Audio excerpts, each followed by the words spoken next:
her big dumb face. The longest opening sequence. It's Alice midlife crisis. Oh my god, it's so good, guys. We're not told that. Yeah, we do. We're not told that. It is written. It is written. I do like that part of the opener where Nan says, "Oh my god, it's so good, guys." That might be my favorite part. That part is really good, guys. Because it's so meta. It's like, It's my favorite isn't this part. the best show ever? Isn't it? Oh my god, greatest? it's so good. It's so my good, God, guys. it's so good. It's so I'm going to take a moment here to pull up the show in YouTube because I need to be able to keep an eye on it. Oh, there we go. And then as soon as I pulled it up, it was me saying, "Let me take a moment here." Whoa. So it's like this infinite recursion thing. Oh, right now, Nan's is saying, "Whoa." Isn't that crazy? Whoa. Whoa. What? Oh, my pretty shirt is off. So yeah, Nance, what see, I figured maybe we'd do it shirtless, but we're always looking for excuses to be shirtless, but none of us are big, you know. So Magic Mike, it made sense to be shirtless because we're all super jacked. But So- I Well, we think don't. we should, Oh, like, you mean at fat? least somebody. Yeah, because somebody had to be. I don't know. One of us is fat big. Yeah, that is me, by the way. No, Yeah. Charlie. Charlie just went up, ate a bunch of carbs this weekend, probably. Yeah, Thank you for your service. yeah, I'm cheeseburgered out. Okay. The machine. Oh wait, I gotta share the list. I'm like Alright. just getting everything set up right now. I'm embarrassing myself. Charlie is just waking up. Yeah. Are you gonna blame your sister for making you guys leave late? Yes. Yeah, blame your sister. I mean, it's Yes. usually the All right. girl's fault. Okay, the list, fellas, is getting long. It's terrific. What did we do last time? Fast X. Before that, we did Knights of the Zodiac. I still have my Corona from last. Oh, I'm drinking my last Corona. It's in Me the mug too. here. So. Hey, Hey, Cheers. cheers. Hey. The number 24, big number. Mm. Big number. God, Was this it tastes like in this college. movie? Was it 25 years?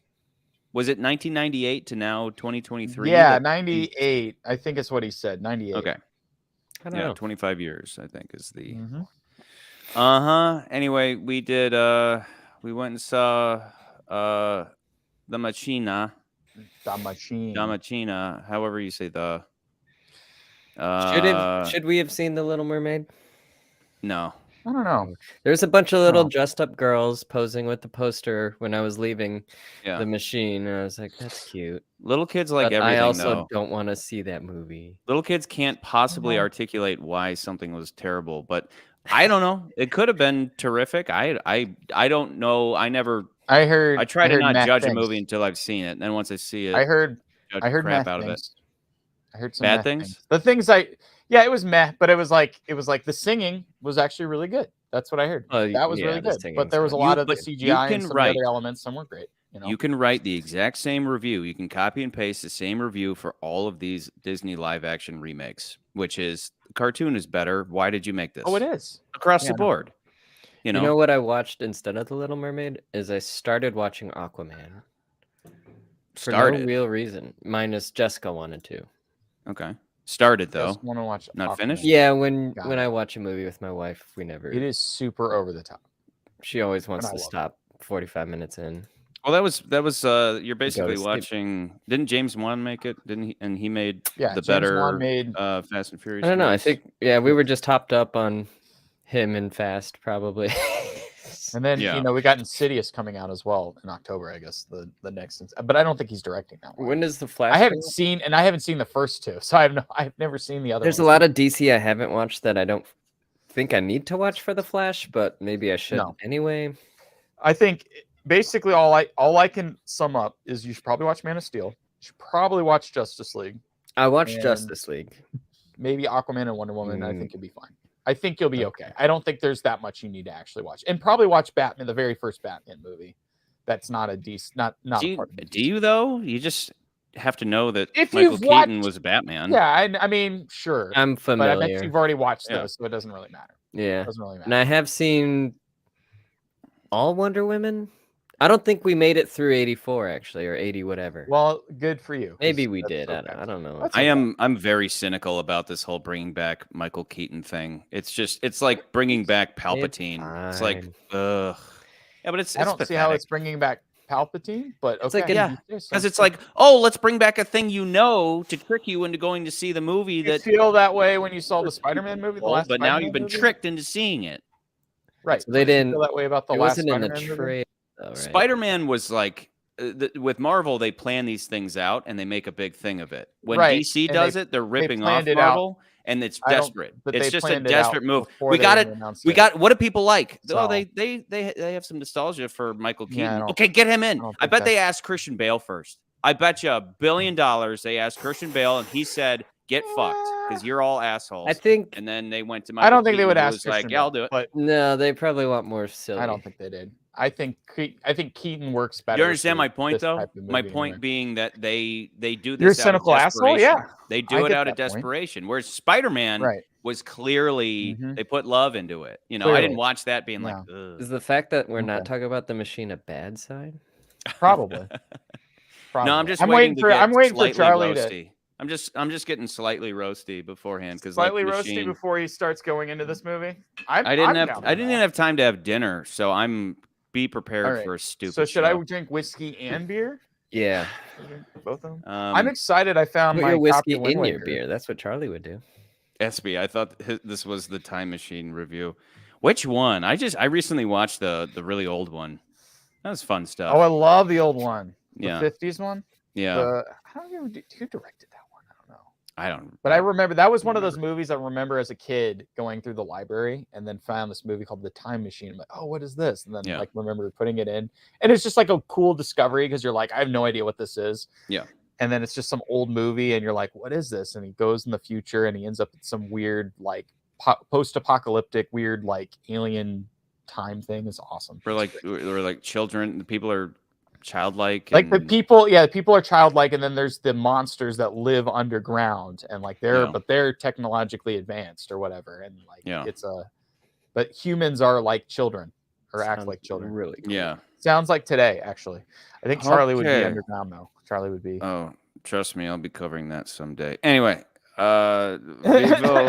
now move to talk about. See, I try to do Russian, and sometimes it just comes out as German, but it'll hit at some point. I know. This that. movie film now we talk about. So shut your fucking face. This is Russia. Shut the fuck up. Fuck right. you. This is Russia. This Russian movie, yeah. No, see, then it goes back to German. Yeah, there's got to be something in Russian, right? I don't know. Da. Anyway, okay. I didn't write a lot, but I'm gonna try to be really fast on this one because I don't know how I'm gonna squeeze. I gotta squeeze it into a minute. So, You gotta squeeze it in. okay.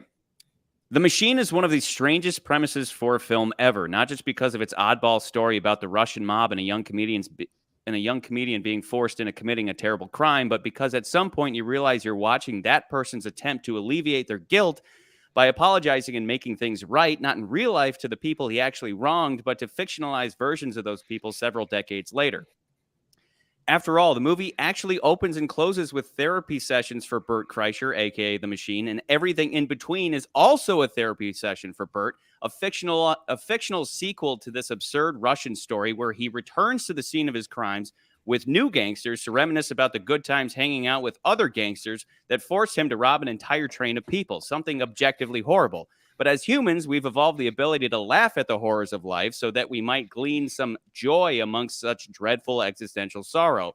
This film showcases that fine line between comedy and drama, how something terrible can either induce tears of sorrow or tears of laughter. In this case, that laughter made the storyteller millions of dollars. Bert Kreischer, aka the Machine, a man famous for taking off his shirt and being obnoxiously funny, actually managed to pull this off, and according to this film, may in fact feel really bad about it, and made this movie so that he could assuage that guilt. But as far as I'm concerned, Albert, you took life's lemons and made sweet lemon drops for everyone to enjoy, so it's all good. Assuage? You don't I'm know not that even word? sure where you're ranking. What like I've I'm heard not of the even, word like, assuage. Now I'm like, Charlie, wait, did you say that as like you liked this movie or you disliked this He movie? did I was like it. I was so light. You liked it. I liked this movie. At times, I loved it. Other times, I was like, okay, that's a bit of a misstep. But this movie overall, this movie was like, hey, idiot who directed Cocaine Bear, you should watch this movie and then go make Cocaine Bear because it understands everything that I just laid out. Which Cocaine Bear was like, you know what's funny? Watching people like get their fucking head bit off. And that's so funny. Whereas this movie actually has a whole scene dedicated to a Russian mobster getting his head ripped off. And it's fucking hilarious. You know? Yeah. I don't know who directed this, but that person knew a lot better than Elizabeth Banks, who just did, you know, because that's the thing. Like to look way too deep into something like this, basically, that's why what is it called again? The comedy and drama masks, right? It's like the face that's crying and then the face that's laughing. Right. The two emotions are intrinsically linked, right? Nance, am I using too big of words tonight? Assuage and intrinsically. No, you're just pronouncing them. No, actually, Charlie, that's how you say assuage. There's some things you're talking about where I'm like, yeah, there was an aspect of this movie that I want to at least talk about when we get to it. He definitely feels bad. There's an aspect that I was like, he clearly feels guilty that he made millions of dollars off the pain of a bunch of people who were like his friends and then just random strangers. And this whole movie, I mean, there were at times where I was like, this is kind of weird, where he's like making things right, and then he gets home and he's like, Dad's home and everybody's happy now. And I was like, yeah, but this is all taking place in a fictional film. Did you do any of this for real? Char, click this link. Dude, Nance, it's assuage. Click it. Click it. Why click the link and then click the speaker button. Dude, what it's assuage. Get the fuck out of here. It's assuage. Oh, potato. Oh, no. It's assuage. Get the fuck out of here. But that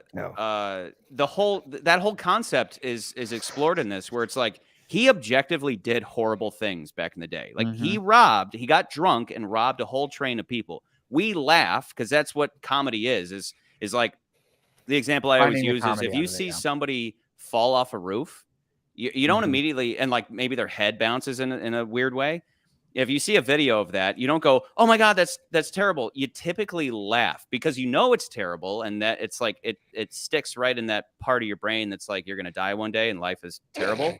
And it is expressed as tears of joy, tears of laughter versus like crying because life sucks. It's literally just how we evolved to deal with stuff. But this guy made a ton of money talking about this horrible crime he committed decades ago to a bunch of strangers. So I thought this movie was going to be about that incident. Instead, it's about him now going back and reminiscing on all of it.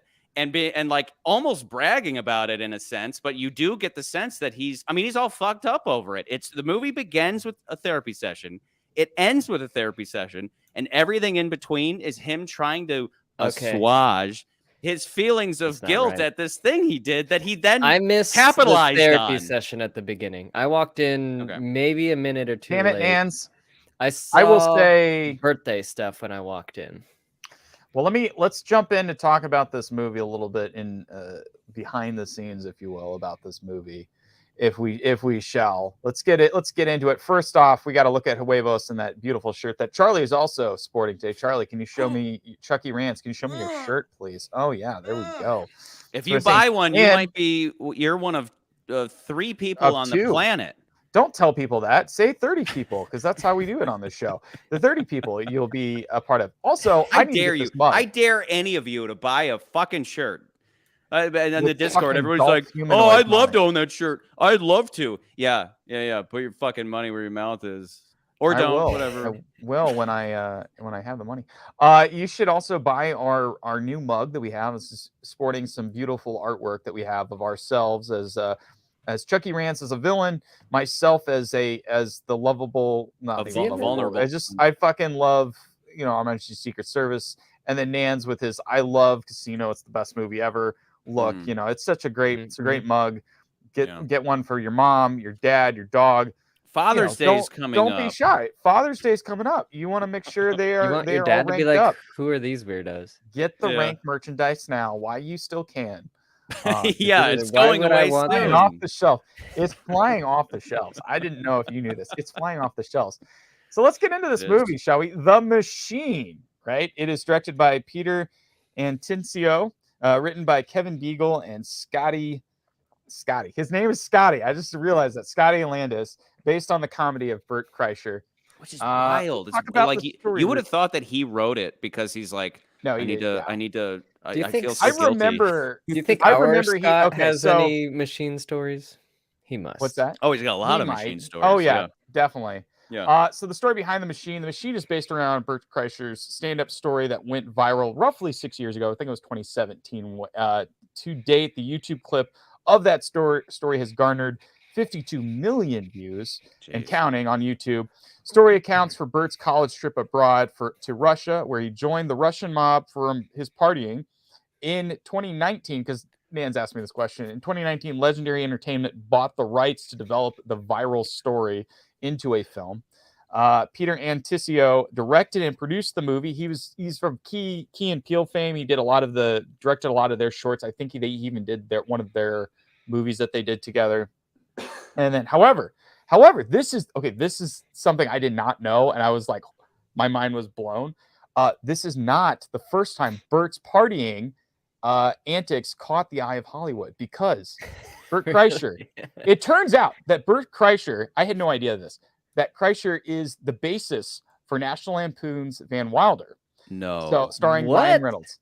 Yes, did not know this. So in 1997, here's the crazy thing. In 1997, Rolling Stone had put out an article about the biggest party school in America, and the highlighted Florida State University senior who had been there for 6 years, Bert Kreischer. Way. Oh my The God. article was titled The Undergrad, and the story had been optioned by Oliver Stone. Stone did not end up making the movie. However, the script written for that story turned into what became Van Wilder. No way. And Bert Kreischer never sued the movie. He never sued National Lampoon or anything. He thought it was great. So like, it's he wasn't involved. Everything congeals when you're like, oh my God, this makes so much sense. Why they cast the people they do in this movie, like why everything the way the movie is, like it makes so much sense.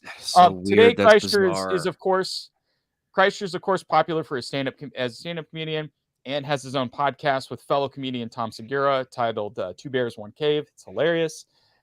My favorite bit from them is the Kool-Aid bit. I like a lot of I laughed everyone so else hard probably. on that. I've caught all the viral clips of theirs and I've checked them out, but yeah, I can't say that is.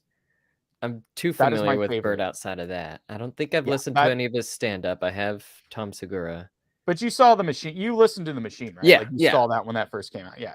Like I think most people saw that. I never caught it. I watched this movie not knowing anything about any of this. I wanted to listen to it before, but I didn't have a chance. You need to watch the YouTube. You need to watch the YouTube clip of his stand-up story, and like that was the funniest thing for years. And I do remember him and do I need to Tom though? Segura. Or do I probably be like this movie? Do I already get it though? I mean, it's an enjoyable story. Here's the thing. I think the story, the way he tells the story, is funnier than the movie. Personally, for me, but again, I saw the story when it went viral years ago, and I thought that was the funniest thing. And I do remember him talking to Segura about like, yeah, we're making this into a movie. We're already talking about what the script's going to be. And I'm when I found out this movie was coming out, I was like, oh, this is great because it's going to be about like him going back to Russia. I thought that was a clever way of introducing this movie. So let's get back to this real quick. So Jimmy Tatro, he plays young Bert. Excuse me, Tatro? Nans, am I right? Tatro. No idea. It's I liked him. I'm just being an asshole. In one of those fake I know you are. I think it's documentaries Tatro. about Oceanside. So he was in so I don't think you could come up with I don't think you could come up with a better casting from someone who has been heavily typecasted as the college frat jock bro more than Jimmy Tatro. Tatro, while at University of Arizona, had begun a YouTube channel, Life According to Jimmy. Personally, I remember him, one of his videos riffing on frat life back when I was in college, and it was hilarious. Tatro is a member of Pi Kappa Phi, so he's in a frat. Since then, he has transitioned to film and television, having roles in movies like Grown Ups 2, 22 Jump Street, Blue Mountain State, The Rise of Thadland. He's doing a good amount of stuff. And then Nans, you had mentioned American Vandals.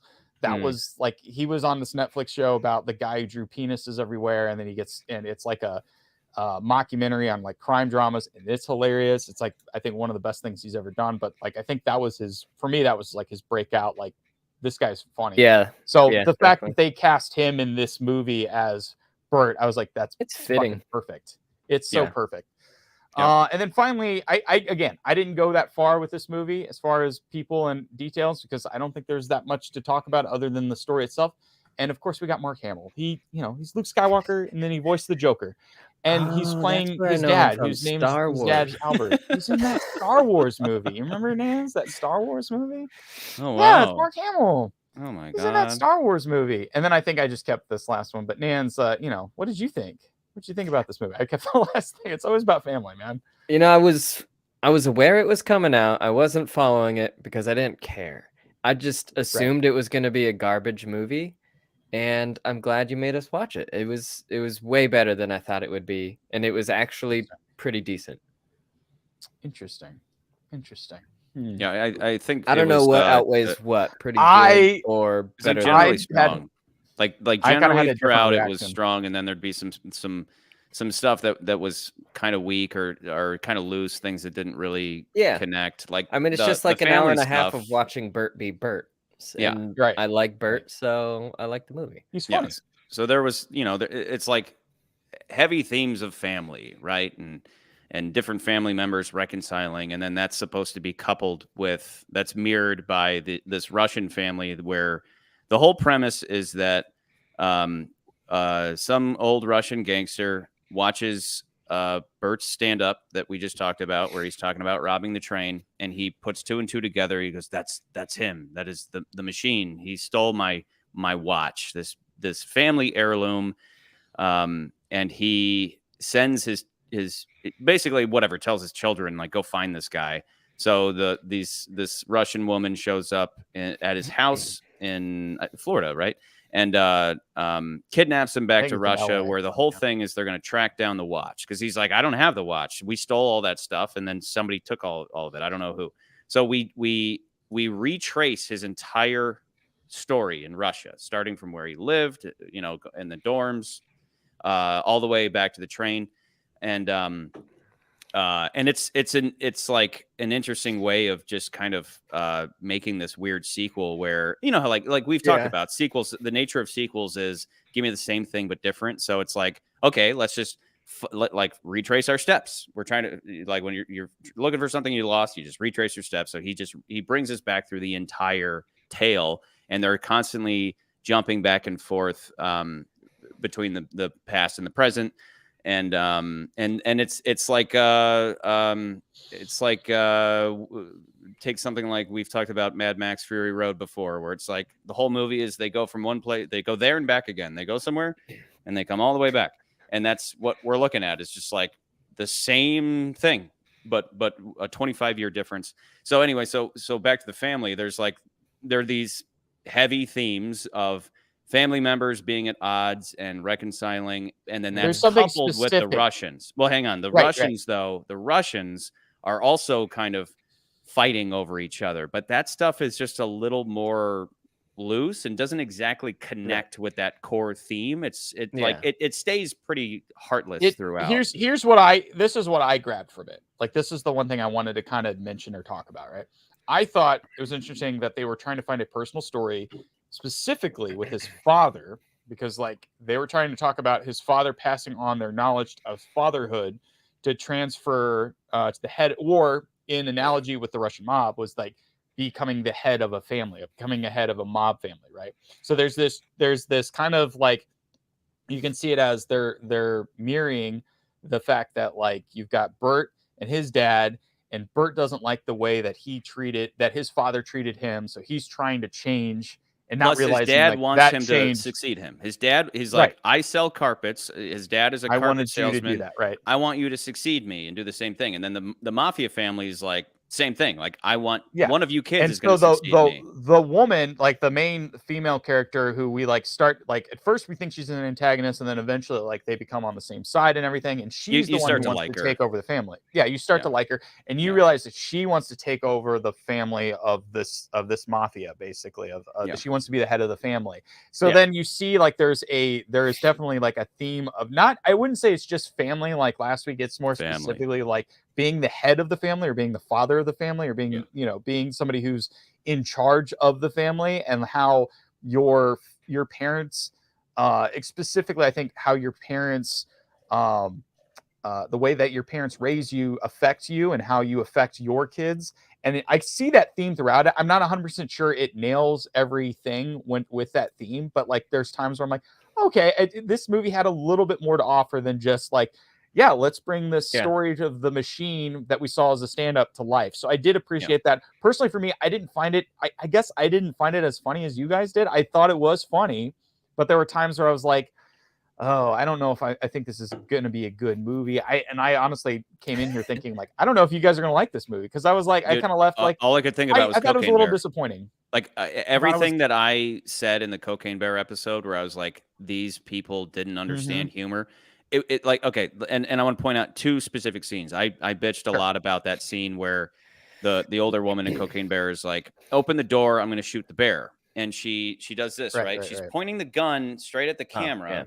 And then she's like, okay, I'm going to shoot the bear now. And then she she visibly moves the gun over like this and just shoots the guy next to her. And it's like, that's so funny because you expected her to shoot the bear. And then it's like, yeah. But the way they delivered that was very stupid to where I'm like, that's not funny. That's desperately trying to make me laugh and I'm not laughing. Whereas with this, they did it perfectly. So he's in, there's a shootout going on between the 2 of the siblings that we've been talking about. Yes. So it's infinitely better than fucking everything. Yes, I will say it is better than Cocaine Bear. But okay, so this scene though, they're in an elevator. Him and his dad, Bert and his dad are in an elevator, and there's a shootout going around them. And the Russian woman had thrown a gun in there, right? So they have a gun.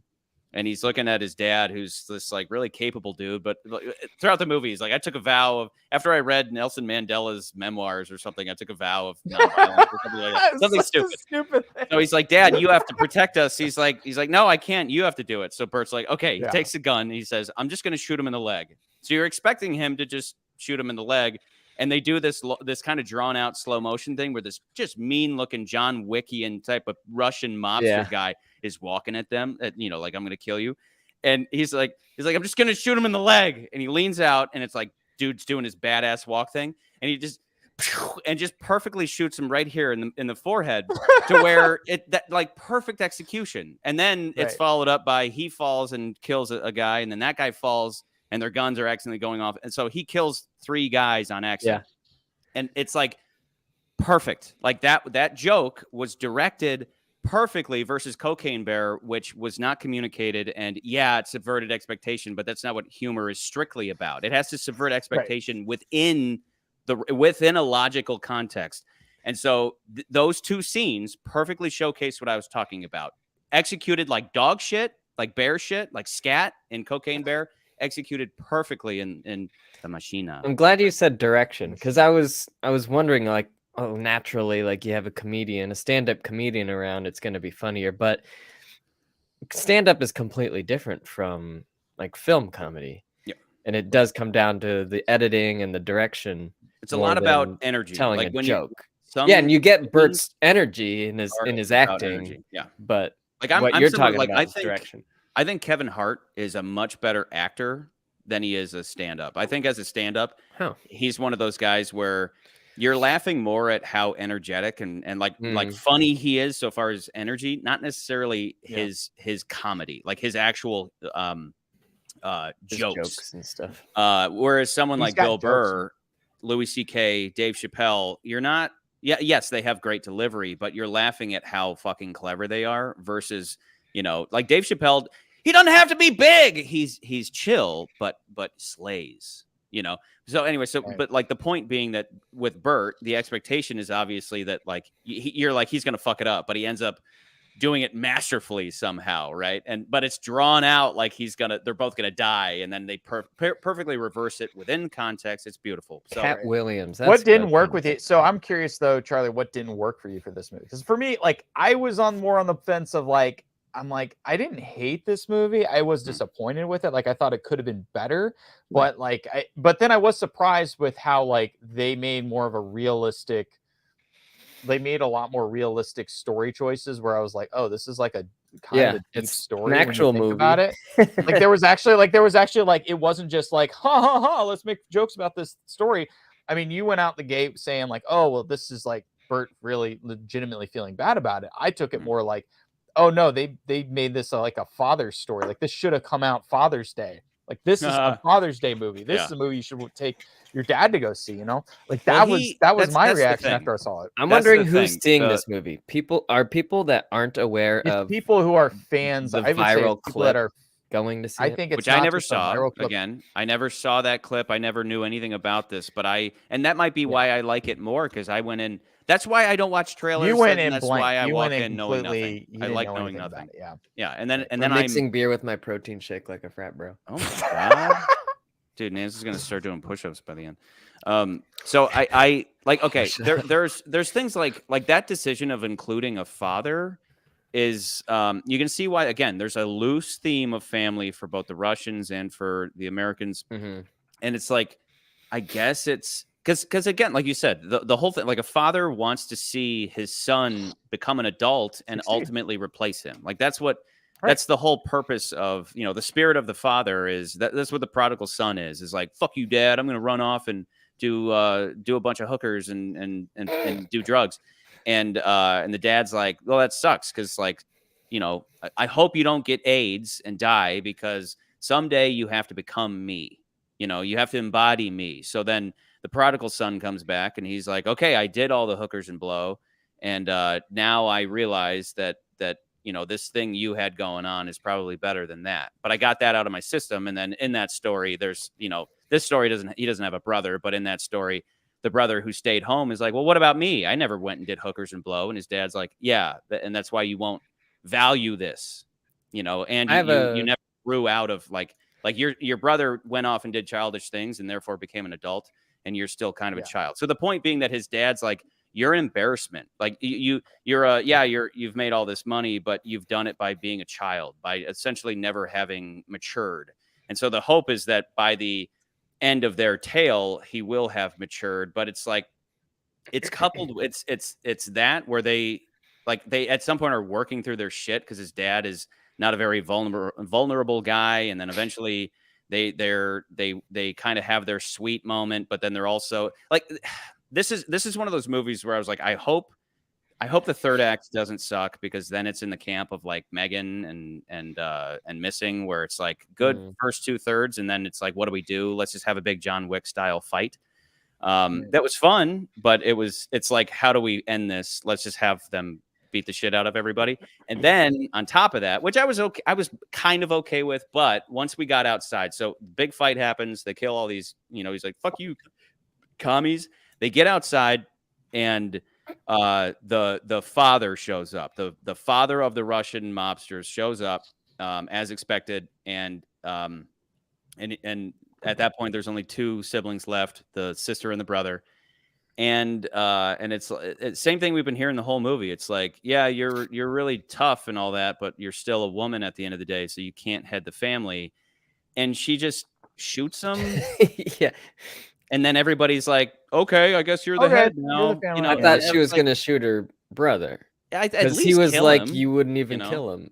You wouldn't even kill your brother. Yeah. And then so earlier she had laid out this whole thing, and here's another point. It's almost Game of Thrones. It was like, yeah. But it was like, there's a little bit of it was like it happened exactly as expected, rather than there being any kind of change in her that would then affect what happened with her dad. It was just like, no, I'll just shoot him. And then the dad smiled at her as if to say, now I know you are tough.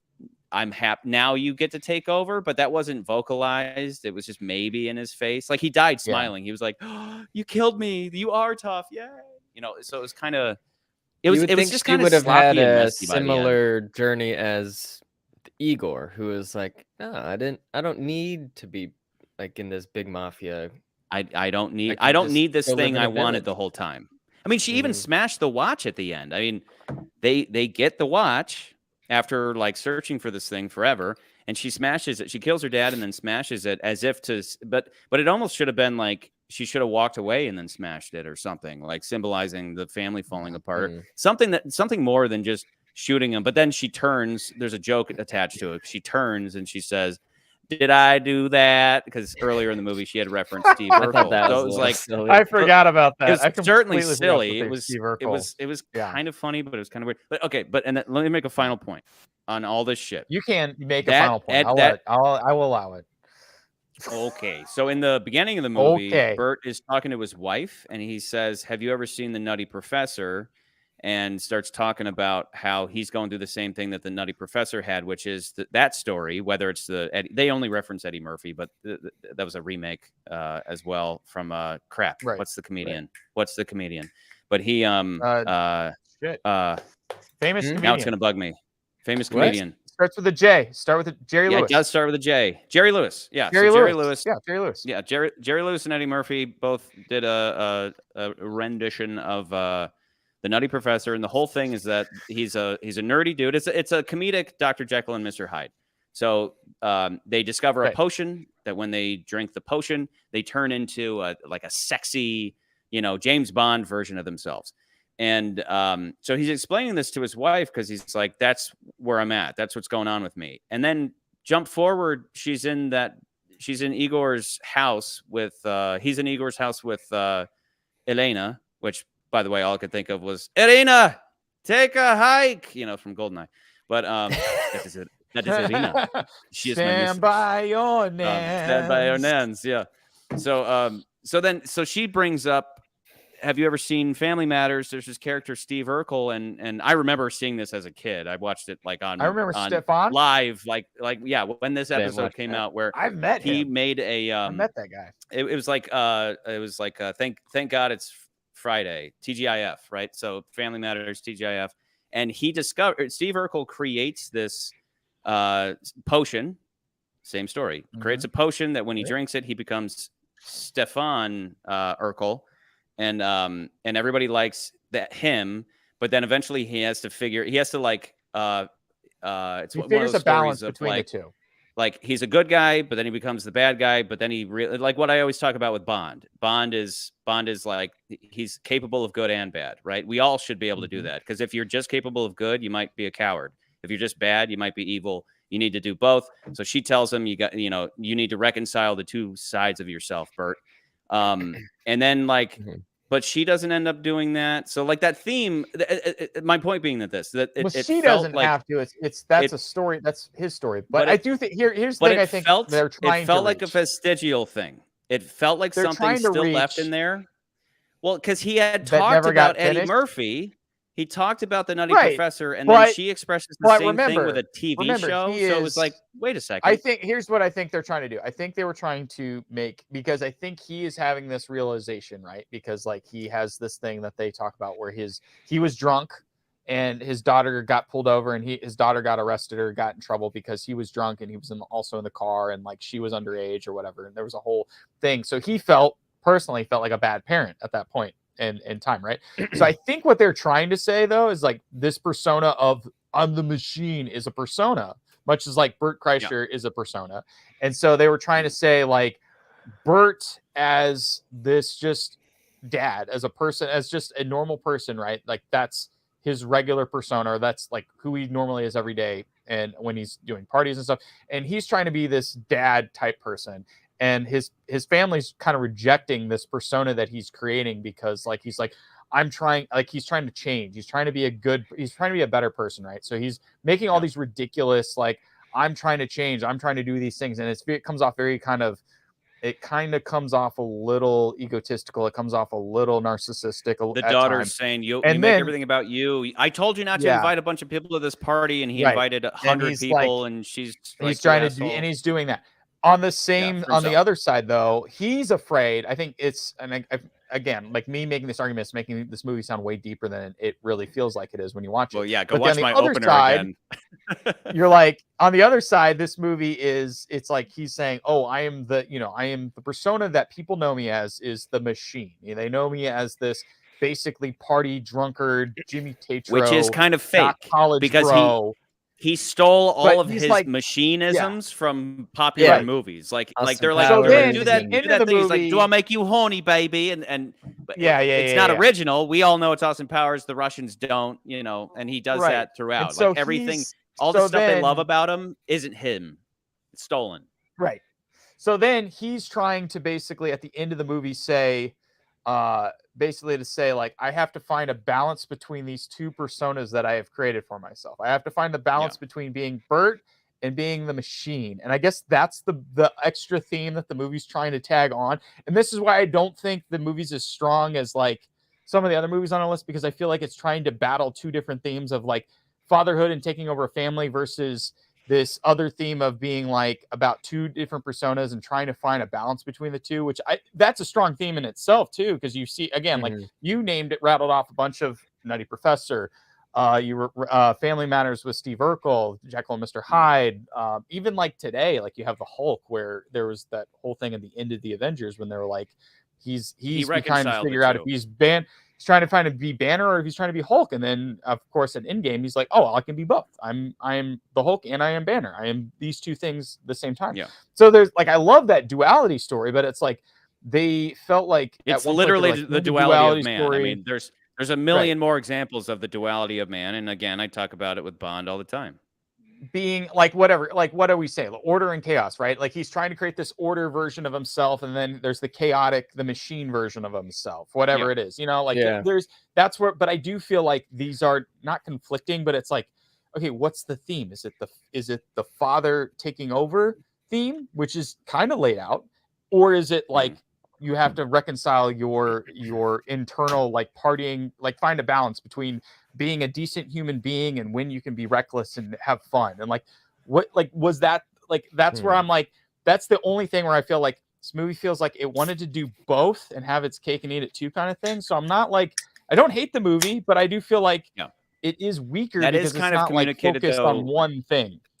They are kind of connected. I have a quick question. Far as like his dad wants him to be serious. Like his dad's like, stop being a public asshole because that's what got you. Yeah, sure. That's in Russia. But then does the dad? But then that but the no, dad the Russia, the whole Russia thing.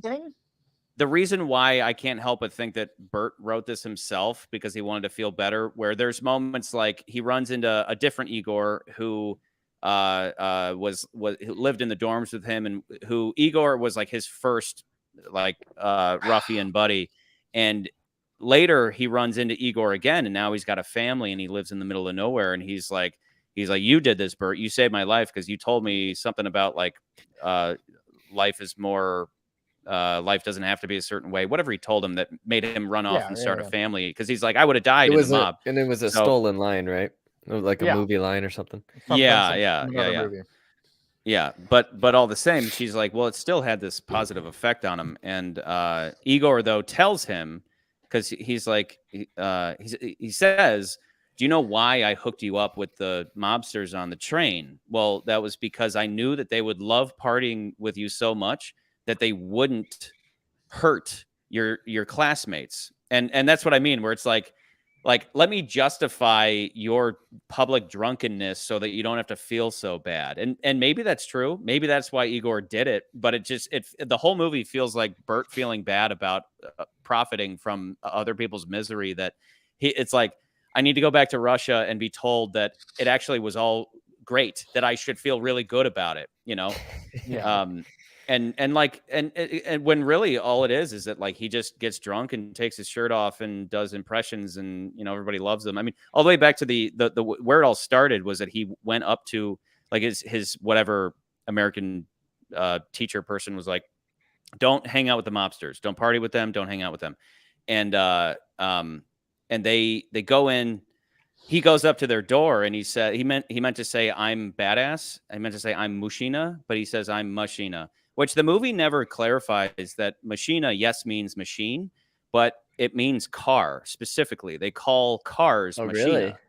They're like, they wouldn't just say, they wouldn't call it, I don't think they would call anything machina, but specifically cars, Russian cars are machina. So it's not, I'm the machine, which we interpret a certain way. It's like walking up to that door and saying, I'm a car. And that's why they all laugh, because they're like, "Who's this idiot?" And then they never really clarified didn't they that. Say? Yeah, I thought they said something like this. He was trying to say, "I work pussy" or something like that. But then he like fucked the line. He tried to say, like, "I'm a badass."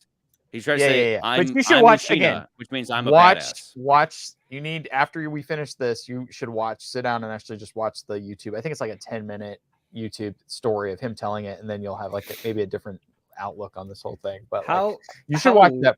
How long and what does the opening therapy session like last and go into? Well, it's like him and his family. I will say that the one weird thing. It's not I think just this is a weird thing for me. I was going to mention this also. The closest thing that I can establish to this movie, but it's a better version of what this other thing is when Kevin Smith made Tusk, because that whole movie was based around a story that he did in a podcast. He was like, they come up with some weird story about a guy who had to he turns into a walrus, right? And they made this weird story, and it was in a podcast, and they were like, let's make a movie out of that idea, out of that story, right? And that became Tusk. That movie in itself, I think, is not that great of a movie. It felt like elongated short film. This movie, however, feels like very similar to that, but I think it's a much better told story, because I think the story in itself is interesting as it is.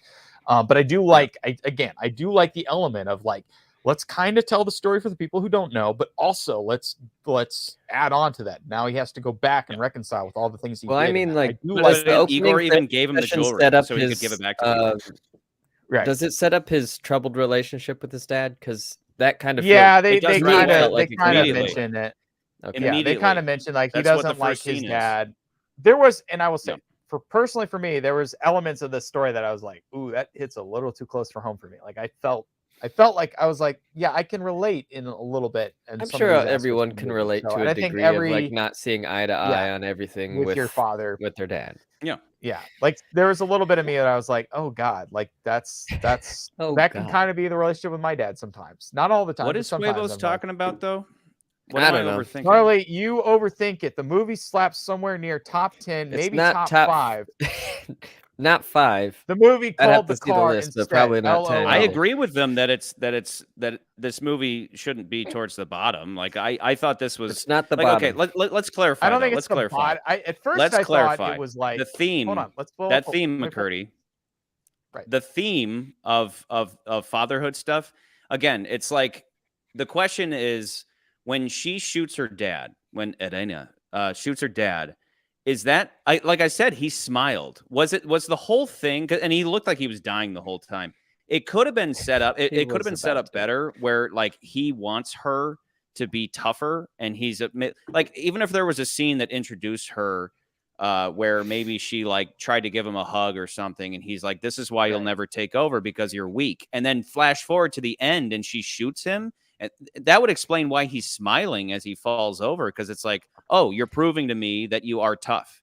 You actually being able to, you having the ability to kill me, to succeed me, because I have cancer or whatever, so I'm going to die anyway. That would have been like, oh, okay, so she's complete. She's becoming what her dad needs her to be to become him, essentially, and to succeed. Whereas with Bert, the whole thing is like, yeah, vulnerability is scary, and I just what was it when they were under that table? What was the main thing he was saying? It was just I love you. What was the main message there? Some kind of understanding between the two. But what happened though?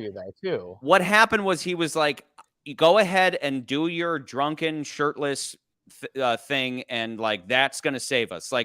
It was almost as if, okay, so they're under the table, and his dad's like, I'm okay with who you are, become the machine, and let's kick their asses. And so he becomes the machine. He stands up and he chugs the vodka, and I almost expected him to get these guys to laugh to the point where maybe somebody could come in and shoot them all or something. But then they just ended up having a fight, which the fight was where I was like, okay, this is funny on the one hand, but on the other hand, it's not really following the theme we're talking about, where like it would have been it would have made a lot of sense if he would have just like partied with the guys. Like they're like, hey, this guy is the machine, and he uses the machine persona not to kick their asses, but to like party them to death or something. You know what I mean? Like distract them long enough that Arena could come in and kill them.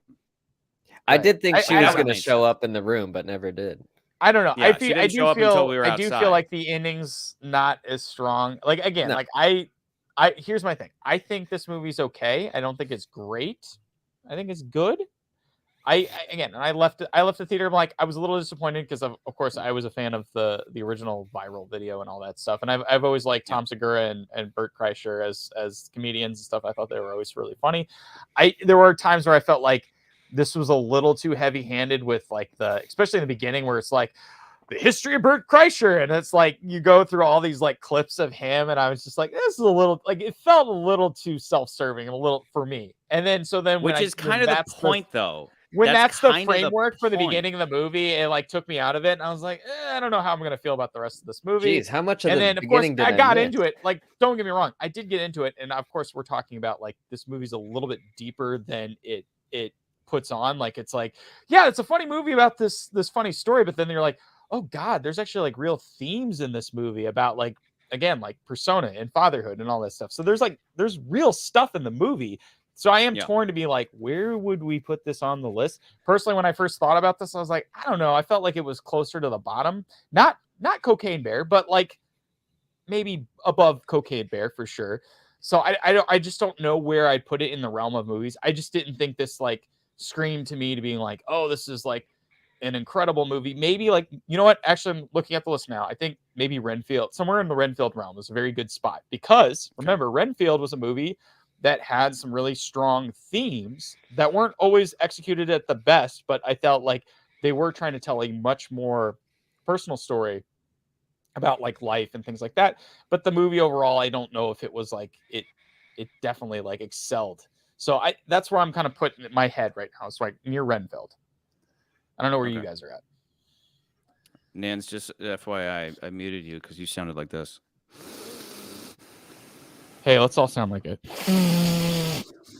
Yeah, we're doing coke. That was I thought that was a really fun transition at one point where and again, I'm not going to give a movie major props or a leg up because of transitions, but I like movies that have fun with their subtitles or have fun with transitions.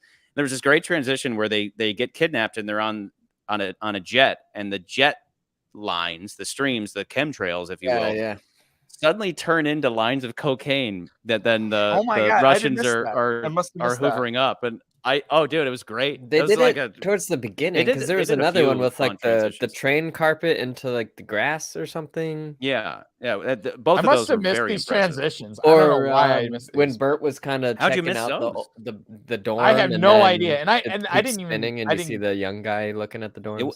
I'd say it was directed in a very fun way. Wait, Nans is talking about I do remember the transitions between like old Bert and young Bert. I did think those were really well done. It was like, oh my God, like how did they? That's almost seamless. It was really good. I do remember those transitions. No, and again, I went to the theater. I didn't get popcorn or drinks. Like I didn't go to the bathroom at all during the whole movie. So I don't know why I missed the cocaine chemtrail thing. So I don't know why, but that's weird. Also, we talk about James Bond a lot. You had mentioned in the opening, does it show him like partying with the audience members before his shows and stuff? Because I'm aware of that. And I'm wondering they didn't show necessarily that. There's just like a lot of like news. They just set Bert Kreischer kind of in the like. You remember Space Jam as a kid, right? Like remember how they talk about like they show all these clips of Michael Jordan doing all these amazing things. It's kind of like that. Like it was a lot of actual like clips, real clips? Some of it was actual clips, but then they sprinkled in the stuff that would set up this backstory thing that happened with him and his I'm daughters. just wondering if he's gonna stand up. Like he's gonna start doing stand up with a shirt on now or something.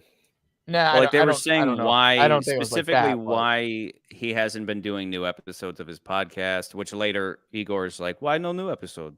But But it was necessary for someone like me who doesn't know anything, including they show the headlines of him getting live streaming his daughter getting arrested, stuff like that. So that was all that was real. Like that was necessary.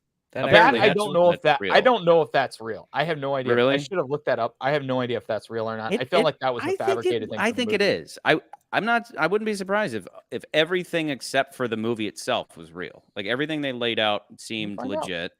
And then this is because that would be weird if they did that otherwise. But yeah, there's just like Fast X.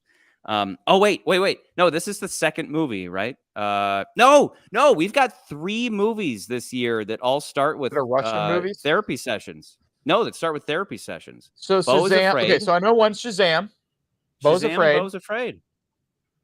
And this no movie. Else, right? What else? Renfield has therapy sessions in it. It does. But that's it. Just those. I thought that was kind of funny. Like we've had heavy themes of family, and this is another one. Like almost every movie on this list has heavy themes of family, especially Fast X, of course. So it's that big old massive guy's in Fast X, right? Really, Sponge? Which guy? Sponge. I thought he was in. For some reason, I thought I didn't look this up. I thought he was in John Wick, but maybe I'm completely wrong. There's a similar looking guy. I wouldn't be surprised if this entire fucking cast was in John Wick. You know, yeah. Like that's something that I love. I love Russian gangster aesthetic. Everybody tattoos all over their faces and like dressing all gaudy and stuff. I like that stuff. Something I'll critique her though a little bit. Nowadays, ever since Black Widow did her thing, my standards for female fights, it's like they got to be like Black Widow. She was kind of weak. Her fighting was kind of Black Widow shit. What are you talking about? I'm surprised you say that because I was like watching the movie and I'm thinking like this is all the shit that Charlie complains about when she first pulled John out Wick action, which I don't think so. It's so much slower. Yeah, I mean, when are we gonna do that When are we she gonna pulled get out that stick and she was like, and I was like, that's kind of hold on. That was like Octopussy level. I love this. You know, SB Zodiac is a therapy session. That was not a therapy session. That I'm traumatized. We need to do a whole live SB. We're still waiting for our copies of. I need a copy of Cocaine Bear and Plane, which I probably will watch those. I don't think I'll probably throw Knights of the Zodiac right in the trash. I can watch. Here's the thing: Charlie hates Cocaine Bear. I didn't hate Cocaine Bear. I will watch that movie. I will not watch Knights of the Zodiac anymore. I cannot. I could never watch that. I would gladly rewatch Knights of the Zodiac. Gladly. SB says SB says it's in between Mario and Ant-Man for him. I don't know about you guys. As I said, I walked out of Knights of the Zodiac feeling bad for the movie. I walked out of Cocaine Bear being like, I feel like I just got raped by a bear. I feel like that movie hated me. I didn't feel that way. That I was stupid. Knights of the Zodiac, I was like, I feel bad for you guys. Like you said, it felt like they ran out of money. Cocaine Bear is like, people are stupid, so we don't have to try to be funny. Would you? Oh, look how I'm being funny. Look how funny I am being funny. And then it's like, you know what's hilarious? Watching somebody get in a car crash is so funny. And I'm like, only if you do it in a comedic way. This is just like ultra violence is hilarious. That seems high to me. Am I crazy? Renfield seems high to you? I just felt like it feels like it's in the ballpark of Renfield because I do feel like you guys tend to like this movie a lot more than I did, but I didn't hate this movie. But I do think that like as far as the theming, and because I will say this again, I was surprised how much this movie was deeper than I thought it was going to be going into it. I thought it was going to be, this is going to be silly, fun laughs. We're going to make some Russian jokes. We're going to make some jokes about Bert, yada, yada, yada. But then I didn't realize that, they actually took the time to put a story in there as far as like a theme story. You know, back when we were talking about OHMSS, and they were talking about, this is actually like a story with themes. Like this what this movie tries to do is like, let's put some themes of like taking over family and having personas and like how does that affect one person. Like I was surprised that they did that. I was like, oh wow, this movie's deeper than I thought it was going to be. Yeah, especially the end result of it wasn't as like it's like this. I got my on-screen persona, I got my home persona, I got my I just didn't Marco Polo personas with you guys. I just didn't. Yeah, you do have his Marco Polo persona, by the way. Just anybody's wondering, is you just looks at you for 2 seconds and then stops his Marco Polos, and it's like, or sometimes I'm doing something super duper loud. sometimes I'm like, would anybody pay to join our private Marco Polo? Because you'd have to pay. You'd have to sign a I'd waiver have to because stop we say peeing some in 'em. shit. We say some We shit, say man. so many bad things. And most of the Especially conversations take place on the toilet. So like right there, it's They like do. you got to sign a waiver. That is not fake. $100 a month. 100% $100 a month. genuine. I think it still needs to be filtered. I still want Huevos to do a rap about us and make a music video. He's watching this right now with his sister. It takes time. I just want him to do music. I just want him to do a rap, and then we'll like cut it to our like episodes, and it's gonna be great. Yeah. Huevos, you know what? We should talk. I need music. I need music for my movie. You can't kick it from. I need a song by Huevos. I need a song by Huevos to put in my movie. Disrespect. I think that the highest I could see this going would be a number 10 for me. The highest. Really? Wow, like, you guys doesn't beat, I think that's a little doesn't beat the family stuff of Shazam and Fast X, but like I take back thinking McCurdy is weird for being as high as Renfield. Yeah, the lowest Where would you be put like it, man? the lowest might be right below Scream. I was slowly climbing the list of like this beats above Mario. Cocaine Bear, Plane, it beats Knock at the Cabin. I'm starting to like. Charlie. I will say. Well, I don't think Mario should be that high anyway. So I could put it above Mario.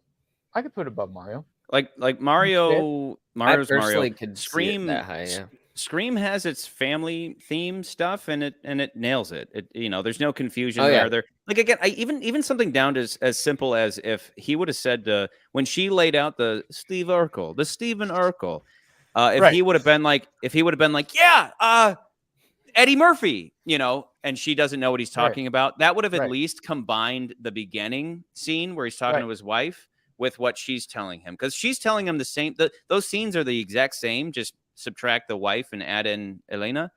But it was like, that's what I mean, where that's where you go, with one more pass on the script, they probably would have done that or something, but they didn't. And then on top of it, like I said, there needed to be something that made us feel like her family stuff, because obviously they were trying to connect her family stuff with his family stuff, but it doesn't exactly congeal. It's like, it's kind of there. Like I said, the dad's smiling, it's kind of there, but to that point, I don't know if it beats the combo of Megan and Missing for me. And I think for Megan, I think Megan still is very Megan is very strong. Like I said, the third act, those movies, I know they're the third act. At their third act, and that's why the bottom list is where it is. Megan is very strong in its theming, like really strong in its theming.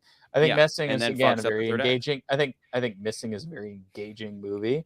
Like you and I, like we were all three of us were on the edge of our seat on Missing. I don't know if I felt the same way about this movie. I do think I can be persuaded on above Super Mario Brothers for sure. Yeah. Scream 6 again is not my favorite on this list. Like I'm just like, and it's not like I'm looking at the list and I'm like, oh, it shouldn't be there. It's just more like, every time I go to that movie, I'm like, I never have great feelings about that movie. I'm like, but as somebody who speaks for the fans, but I will. Oh, okay. I'm listening. I'm listening. Yeah, it's I'm just like, I'm somewhere. I'm somewhere in the realm of Scream 6. I don't know about you, Nance. I'm just like, I'm saying below Scream 6 right now. That's where I'm at. That's like, I really didn't like Super Mario Bros. So I could definitely see this beating Super Mario. Yeah, and I don't disagree with you. I think Super Mario Brothers is a very enjoyable movie. I do think, but it surprises me how much this movie is strong with themes. That I was like, oh wow, holy shit! They put some effort into this movie more than I thought they would. That's where I'm like, I'm glad Mario Brothers.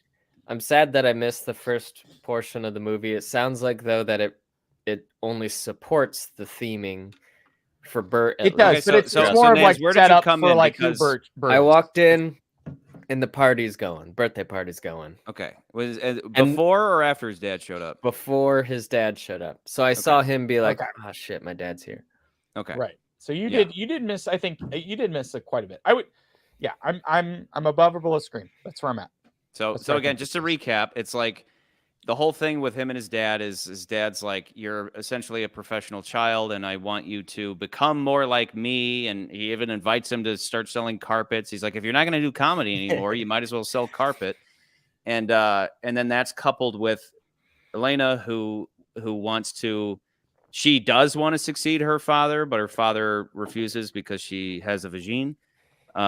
So, but then at the end, she shoots him, and again, my theory is that maybe he was happy about that. So that's the thing. It's like when you lay it out, it's like it is kind of rough, but wasn't serious. Yeah, so it's like I try to take those elements, and I probably enjoyed Carpets with a K. Yeah, carpets with a K, exactly. Carpets with a K, because that's just good marketing, guys. That's just good. Yeah, that's good marketing. But like, I don't know. It is kind of like, I wonder if that's like Huevos. I enjoyed this beginning to end, and I'm a big fan of taking something weird and obscure and small and blowing it out of proportion and just getting weird with it. Like, I'm all for that. But by the time we got to the third act, again, it was like strong for 2/3. And then the third act, he walks in and his dad is now his dad is acting like him. His dad, they're like, he's the original machine. No, he's acting like his dad. No, is that Charlie's talking? What you're saying? Like, well, I mean, yeah, but he gets it from his dad. That's the point. But do we know that? But we don't know that. They don't establish that Mark Wahlberg's character is a big time partier, right? Mark Hamill. Mark Hamill. He's doing Molly with the Russian people. It was almost like dad was suddenly the point son, is right, but I think the point is like you get certain aspects from your dad, and of course his dad's not a huge partier, but if his dad was a huge partier, he'd be more like him. And therefore, he said he was a Boy Scout. he gets that Eagle element from his dad. Yeah, Eagle Scout. I don't know. Yeah. That's fucking Eagle Scout. But and then like you had weird oh my scenes, God, like there was that scene where he's like Eagle Scouts can get into anywhere. Yeah. Sorry, I forgot about that part. There was that weird scene where he fell asleep and he had a flashback to that fishing session with his dad, where his dad gave him the knife that was like a test of whether he would lose it or not, and if he lost it, he's a fuck up. And at the end of that scene, it's a dream that turns into a nightmare where his dad literally cuts his balls off. So it's like you have like, but take that and then take something like The Big Lebowski. You watch The Big Lebowski, and that whole movie is all about Lebowski. The whole time is terrified of being having his balls chopped off. And I remember the first time I watched it, I was like, a lot of this movie is about him terrified of his testicles. And then I told that to a buddy of mine. And he was like, "Oh, read this article." He sent me like one of those like clickbait websites. He was like, "Yeah, apparently that is what the whole movie is about fear of emasculation." And so this is a story about, a guy who is trying to grow up, but he had this thing happen. And this is what I'm talking about in my intro. He had something happen to him that is objectively horrible. Like, he had this horrible traumatic thing happen to him. When you put it in a stand-up bit, yeah, it's funny because you have to laugh at it because it is absurd and it helps us feel better about the horror. He finds the comedy in it, but he really did. Like, can you imagine? Like, and what isn't he telling us? Like, oh yeah, one of these girls, like, I don't know, maybe one of them was molested, maybe somebody got killed. Like, we don't know that because he didn't. Again, they even say, they're like, you never said anything about your girlfriend. He had a girlfriend who was one of the people that he robbed. Right. It's like, you never mentioned her. He's like, well, of course I left that out. It's like, because it was this horrible thing that happened, this traumatic thing. I don't know. And several times his fucking life was threatened, We never know if that's actually true or not, but sure. Yeah. But it's all this horrible stuff. And then not only does he express it, like a lot of comedians will express their feelings and their stand-up as kind of therapy, like Bill Burr, like undoubtedly, like that guy is constantly like comedy is his therapy. So he expresses that and it blows up. It 50 million people watch it and they all laugh, and then it's like, good God, he might actually feel guilt for like his career blowing up because of this, talking about this horrible thing he did. And that's what I find fascinating about this, especially being somebody who never even saw that viral clip. And that's where you do have all these elements swimming around in there about like him being kind of an immortal child, right? Where his dad is just a guy an Eagle Scout who sells carpet. wanting him to grow and mature, and then they go off on this crazy adventure where they relive all this stuff. No, just stand up, stay still. All right, yeah, hold on, cradle your belly. Hold on. Wait, there we go. Yeah. Hold on. Here we go. Yeah, and now hold your belly, cradle it like you're pregnant. Perfect. There There we go. Oh wait, it looks like I'm your head. It's like we're recreating the Chucky Ransom image. Creating the Chucky Ransom image. There we go. Yeah, that's a little weird. That's what happens when you become a dad. You just get a bunch of belly fat. Well, there's that moment where he's like, "Check this out, dad strength." Then he slaps Sponge in the face. Slaps them in the face.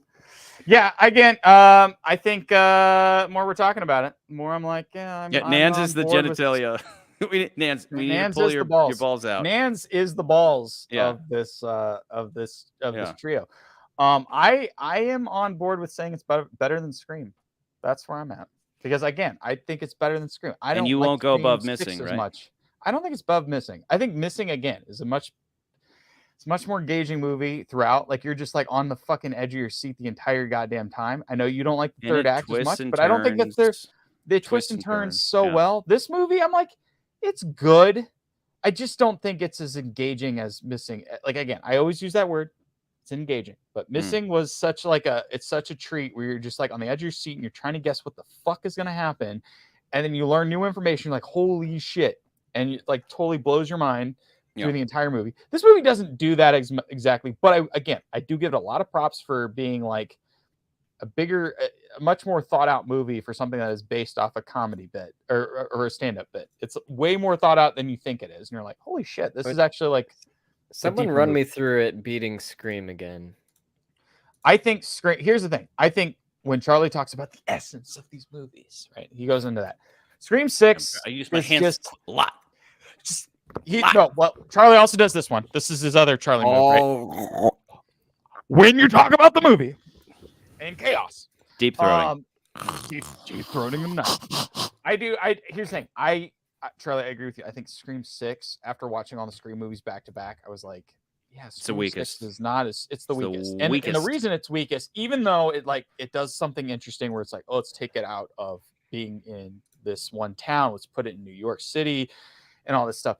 I can't help to be like, it pulls its punches so much where I feel like it's detrimental to the movie, and it feels like a farce where it's like, oh yeah, we'll stab all these characters, but they're not going to die, and they're totally fine, and they just went to the hospital, they get taped up, they're good, they can walk around, and I'm just like, are you? And that is one aspect. That's where you kind of hang your hat. That's where I'm like, and I agree. This is a scary movie. I agree, but then on the other side, my hat's next to it on the hook of this movie is weak in a different sense, where it's like, okay, what is the essence of Scream movies? It's this meta film commentary where it's very much aware of what installment it is. And this one's like, oh yeah, we used to do that, right? Okay, so let's put in a scene where she's like, oh, we're in a franchise now. And in a franchise, anything can happen now. It's like, oh, that's incredibly insightful. No, not really. That's fucking stupid. But it could have been. It was so lazy. And I've always said, that. I've always said it could have been where it was like, oh, okay, well, the last movie was about the requel. This is the movie about what happens when the requel has to be its own sequel. And that's what it should have been about. It should have been about like, okay, we've done a legacy movie where the best example I think is Force Awakens, right? Star Wars Force Awakens. Yeah. That was a movie that was a sequel to a legacy film franchise, right? And then the sequel should have been about like, well, how do these characters go off on their own without Han Solo and Chewie and Leia and Luke Skywalker? How do they make their own franchise? How do they continue the franchise? That's what that movie should have been about. But instead it was like, we're part of a franchise, like you're saying. And so again, I think with those two combinations of like a movie that holds its punches or pulls its punches where it's like death should mean something. But again, like with Fast X, death doesn't mean shit. It should have done something, and it never does. And that's probably why every time I see Scream 6 on this list, I'm always just like, not that I think it's low, it should be lower, but I'm always just like, like I just never liked that movie looking at it. Again, the case I made was that Scream 6, where the plot is that somebody has collected all of the memorabilia of all the movies, right? They have the TV that killed so-and-so and all the original masks and all that. The core metafilm observation it should have made was fan service. It should have had like, and they even bring back a bunch of characters that were favorites that it didn't make sense that they were back, but they brought them back anyway. And they should have been like, it should have made a point of being like, it's weird that you're back now. And it's like, yeah, you know, and like they justify it in some weird way. It should have been a movie about fan service, because that's what all these new franchises, that like the reboot franchises, what they do is rely on fan service. Right. Scream 6 should have been explicitly about fan service. And I would have been like, this is brilliant. But instead, I'm like, no, this is weak. And you think it's weak. And you're right, because everybody gets stabbed and nobody dies. I think it's weak because it's supposedly it's a combination. It's nothing to say about movies. It's a combination of those two things. It's exactly. not like that's why it's right. No, I'm like, so, yeah. And so that's where I'm like, I think it beats out Scream, but I do think Missing is overall a better movie than this movie. I do think like The Machine, I think works in some ways, but I also feel like it's overall because I do think comedies tend to be hit or miss, because it's like what's objectively funny to some, like subjectively, like what's funny to some people may not be funny to everybody. Whereas like something where it's just a straight thriller, you're like, you're always on board. You're always going to be like, wait, what's going to happen next? Who is the killer? Who did this? Who did that? You know, those elements I always feel like when you see thrillers or any movie that is a little bit more serious dramas, you're always going to be pretty much on board with what's going on the screen. Yep. When it's a comedy, it's going to be harder. It's going to be harder to pull off, because subjectively, like some things might land with people, some things might not land with people. I do think there's some really good comedic bits in this movie, but like there are times where I'm like, I don't know if it works 100% with me. Yeah, where it's so like that's where I'm like, it's just kind of sloppy with some of that thematic stuff, but thoroughly enjoyable. Like that's why personally, I'd put it above Dungeons and Dragons, because I just enjoyed it more than that movie. Where it ends for me is Shazam, because Shazam has similar elements of like the kid stuff and you know, family elements in there and needing to grow up, and Shazam just nails its sense of humor. It just flawed so far as like its bad guy is concerned, but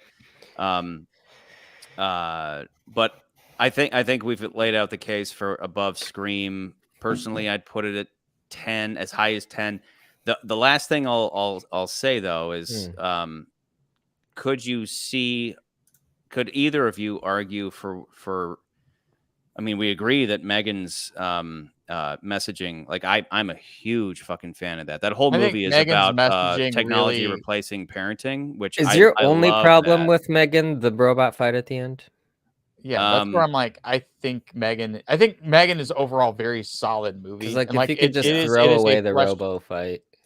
Right. I think that's that entire third act is that goddamn robot fight, which isn't, I mean, it's not, it doesn't ruin the movie. It's just I don't why think the third act of not this as good movie as other in movies particular on this is list. strong. Like, I don't think the third act in this movie is particularly strong to begin with. And I just feel like there are a lot of more weaker points where I feel like it doesn't 100% congeal on every element they're doing. It falls back on a fight. It falls back on a fight between a fat old guy and a guy that looks like he should be in this Street Fighter movie.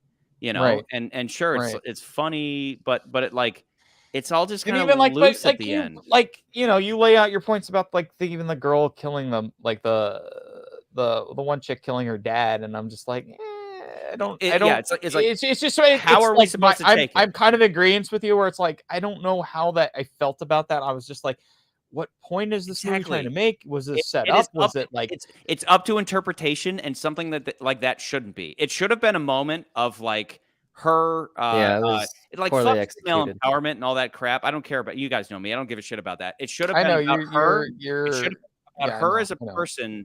All the R words performing something that, and that's why I'm saying it would have made sense if there would have been a scene where she's like, "I love you, Dad," and he's like, "Love is for pussies." You know, like that would have been. And so us as an audience seeing her shoot her dad would have been like, "Oh, this is great. This is her achieving something." Then that would make sense why the dad smiles. But without that context, it's like, how am I supposed to be feeling about this? She just killed him. Meanwhile, Bert just made up with his dad. So like in any other well-written movie, there would be a symmetry there, right? Where it'd be like her shooting your dad is the equivalent. There should be an understanding. It's like when you're fighting your father. There should be an understanding by the end of the movie because that's what's going on. But like we established that her character's a good guy by this point. She's not a villain. Yeah. So it's like there's a conflict there. There's a conflicting idea there where we watch her shoot her dad and we go, wait, that's a bad thing. That'd be like if Bert killed his dad. But what I'm saying is, had it set up a context, it should have set up a context where killing dad was a good thing. That it was her becoming an adult, and then meanwhile Bert is becoming an adult by reconciling with his dad. Like we needed that context. Without it, you're like, wait a second, she just killed her dad. I don't know how am I supposed to feel about this? And that's not a good thing with a movie like this. We should know how to feel. I think right above Scream is the perfect spot. I think what is it? SB said above 13. I think it's just the perfect spot for this particular movie. I know you have your qualms with I am tempted later though. Films, but I just don't split up see Megan it how Missing. it being better. I just don't see it above Missing. Megan and Missing. I really don't see it above Missing.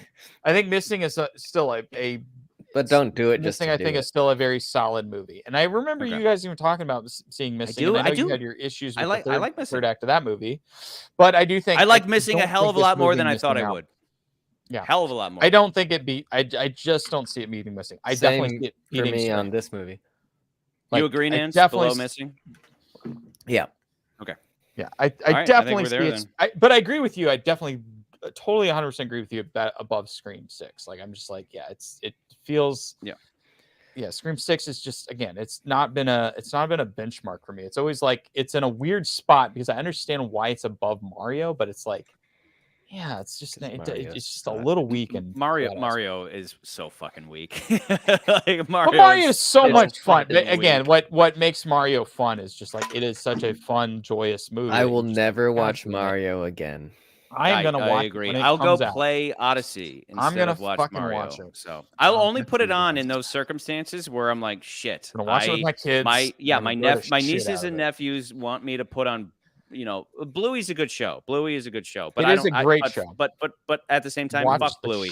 The moment I walk in, I go, kid, we're watching Batman, and they all go. At this point, they all go, yay! They love watching Batman with me. That's what they do with Uncle Charlie. Wait, which don't Batman? watch fucking which Bluey. Batman did you guys watch? The 90s cartoon, the original cartoon. Oh, yeah. That's great. We watch that shit. We don't watch Bluey. We don't watch fucking Pig. We don't watch any of that crap. Well, we watch here's the thing. Motherfucking Batman. And when it comes to the Mario Brothers movie, I would only Bluey, watch it if more with of a them, movie. But I'll never watch it by myself. Batman is definitely an uncle type move. Like I will say that is an uncle move to say I'm going to put Batman the animated series on. Bluey, on the other hand, I think is more of like a parenting thing. Because I think as a parent, when you watch Bluey, there is a lot of great. I am an advocate for Bluey. Bluey's got a lot of really great parenting advocate type things. Every parent I've talked to about it, they love it. I agree with you. They love it. Uncle Charlie. Yeah, I totally Batman the animated series. I like Batman the animated series. I love it. So now they go, we watch Batman. I go, yeah, hell yeah, we're gonna watch Batman. Yeah, kid, we'll watch Batman. Yeah, motherfucker. I'm again, that's why Scream, like, okay, between you questioned it between Scream and Mario. Scream, Mario is just weak. Like, yes, it has some joyous like Mario elements, but they're both weak movies. Really Ant-Man, a weak Ant-Man movie. Scream, a weak Scream movie. Mario Brothers, we don't even have a precedent to judge it by, but it's so fucking weak. And what I kind of find funny though is that it's at 59% still. Like I've seen that number. I know I try to avoid Rotten Tomatoes, but they put that goddamn number everywhere. Mario is at 59%, and I'm like, couldn't that must drive Nintendo nuts? Doesn't Nintendo have the money to at least pay off like 2 reviewers? Nintendo don't give a shit. Change that to 60%. Are you kidding me, Charlie? Nintendo don't give a shit about. You sure? Scores? That 59's got. You know how much money that movie's made? It's made $1 billion. Like I think it's yeah. We all knew it would. Like they don't give a shit. They don't care. They're like, we made all this money back from a movie that we spent. I think $100 million or $200 million. That number's got to be. They don't give a shit. Nuts. They do not care. Somebody's got to be going nuts. They're like, I don't care. We made a ton of money. It doesn't matter. This movie was a pure entertainment movie. Critics scores aside, we don't give a shit.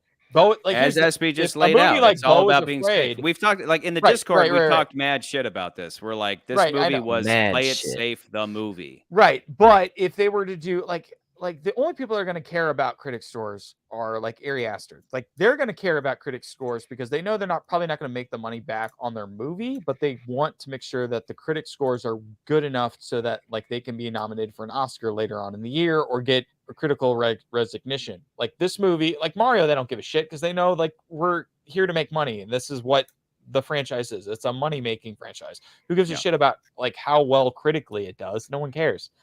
They don't care. They're like, we made $1 billion off a movie that we didn't think we had no faith in putting out our franchise as a thing. We didn't think we were going to make this much money. Well, here's where last time they did a movie, Disney would do it. Disney would be like, we need 5 of you to change your votes, or we'll kill you. We'll kill your whole family. I don't believe that.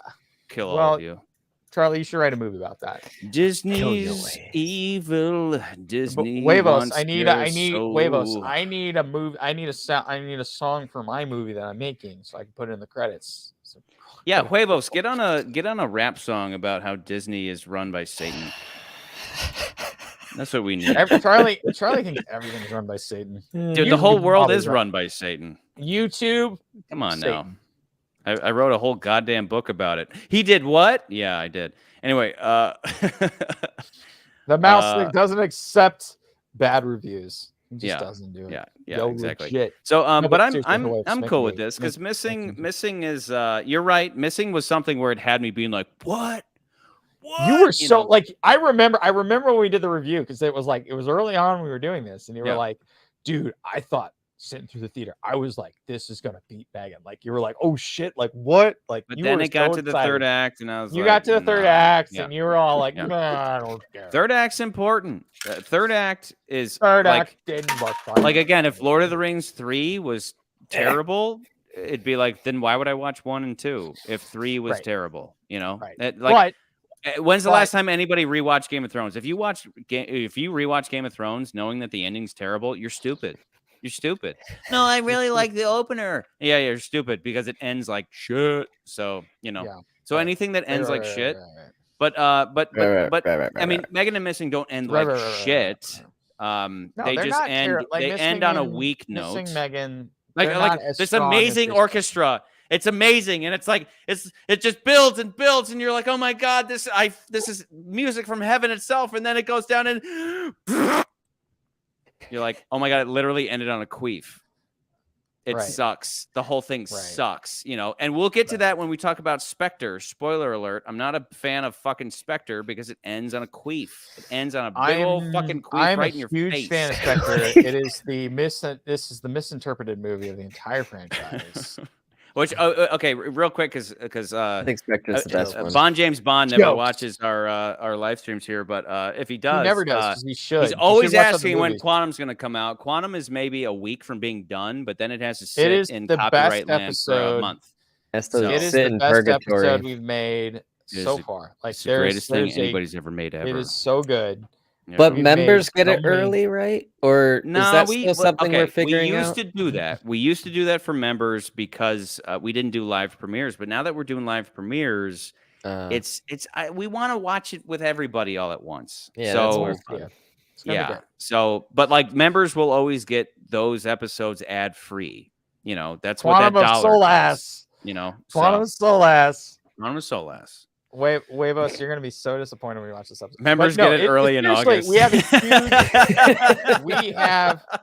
huge, we have a huge surprise. No, like for real. Like people who are watching this, Nico, SB, K1, huge surprise for you guys in this episode that I think people are gonna be not expecting. So I'm really excited to see what people are gonna like. They're gonna be like, "Holy shit! Like you guys did that." People are gonna kill themselves. We did it. Over we done did it. We down and did it. We have a huge surprise for this episode, this particular episode. But don't hype it up too much because Daniel Craig was kind of an asshole. So he was don't hype up Daniel Craig. He was a little bit an asshole. He did not. They say never meet your heroes.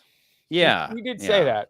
He did say that. So, especially because like from the get-go, I was like Daniel Craig, I'll suck you off. And then he was an asshole for like the next 2 hours. And then he was like, my movies should be at the top because I'm Daniel Craig. And I was like, fuck. But to be fair, you were like, I'm not going to use any lube. I'm just going to use spit. He was like, you're not going to use any lube. Like, Well, I not spent gonna a use any lot of fucking money lube. on this. You ain't fucking lube for my cock. I was like, well, whatever you want, Daniel Craig, but it was done by then. $1,000 on Smack some my really balls around a expensive bit. stuff, and you were not gonna like use it. So I was just kind of like, dude, what the hell, man? Huevos, we definitely did not interview Daniel Craig. So just for the record, that did not happen. But you will be shocked. I'm just gonna throw this out. You will be surprised when you see this next episode. Yeah, no, it was fun. I think you guys are gonna be excited to see this next episode. So I'm shocked about it. how high on the list. The next of the actual official series that we have been like prolonging. Like again, it's like the actual Bond series. Like the beginning, it was like it's within a year of each other. Yeah. And then we get towards the end, and it's like 5 years later. Oh, here's the next episode. Yeah. So, yeah. And it's marred by personal stuff. It's like, oh, there was a writer's strike. It's like, for me, it's like, oh, I had to move in a new house, Charlie and then I had to finish this, like, and then like you guys have your lives going on, and it's. Wait, I am so glad you're drunk. Wait, did we film Quantum before you got your house? I'm just saying, for instance, like. Oh, okay. We filmed it so far. We filmed it so long ago. There's such a long gap between Quantum and Casino. But I think it's the nature of the beast. I can't wait for the episode. It's gonna be great. People are gonna be like, that's gonna be great. That's gonna be great. It's gonna be good. That's gonna be great. Yeah. So anyway, my big goal though is to finish Bond before the end of the year. I want to be done with Bond, not because I'm bitter about it, but because for y'all's sake, I just want to be done with Bond too. Because then I can move on to bigger and better things. The reality is we'll never be done with Bond because they'll always be coming out with movies. There'll be one more movie. There'll always be one more movie. So, but we I think for the people that are here, like we got I'm making a feature film.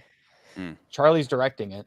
Nans, I don't know what Nans you're going to do with the movie, but you're going to get eggs. I think that was the joke we made several times ago. So McCurdy, you just said I'm directing it. Was that a Freudian slip? Do you want me to direct your movie? It was a Freudian slip. No, I don't want you to direct. I'm directing it. You're editing it. You're editing this movie that I wrote, and it's going to be a movie. I'm going to send you a treatment. And then at some point, I'm going to send you a treatment. At some point, I want to write a movie with you. I'm going to send you a treatment. Okay. Okay.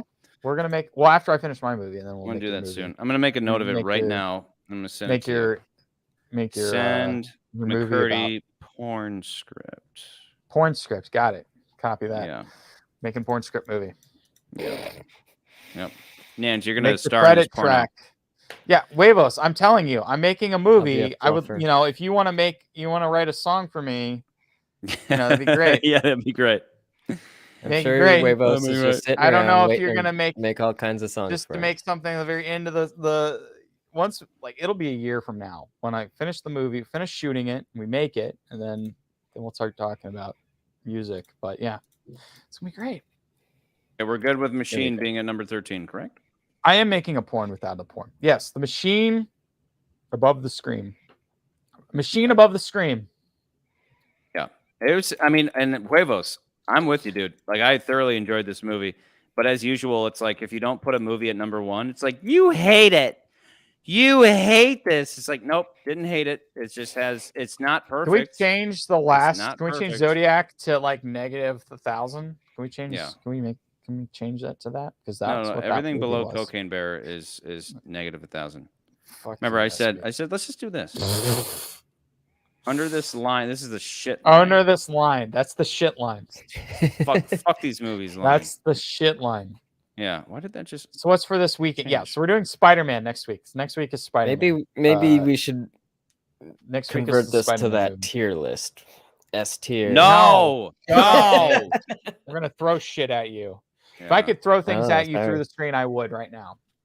Let me just read the list real quick. Okay, Beau Is Afraid, Infinity Pool, Guardians of the Galaxy 3, John Wick 4, Tetris, Air, Creed 3, Fast X, which means 10 for you stupids out there, Shazam 2, Dungeons and Dragons 17, Megan Missing, The Machine, Welcome Bitch, Scream 6, the Super Mario Bros. Movie, Ant-Man, fucking Wasp, Quantumania, Renfield, Evil Dead Rise, Pubs, Exorcist, Magic Mike's, hopefully Last Dance, Knock at the Cabin, Plane, Cocaine Bear, Nice as Zodiac, you burn in hell, both of you, everything below Plane is a piece of shit. You should all fucking die. You die, you bitch.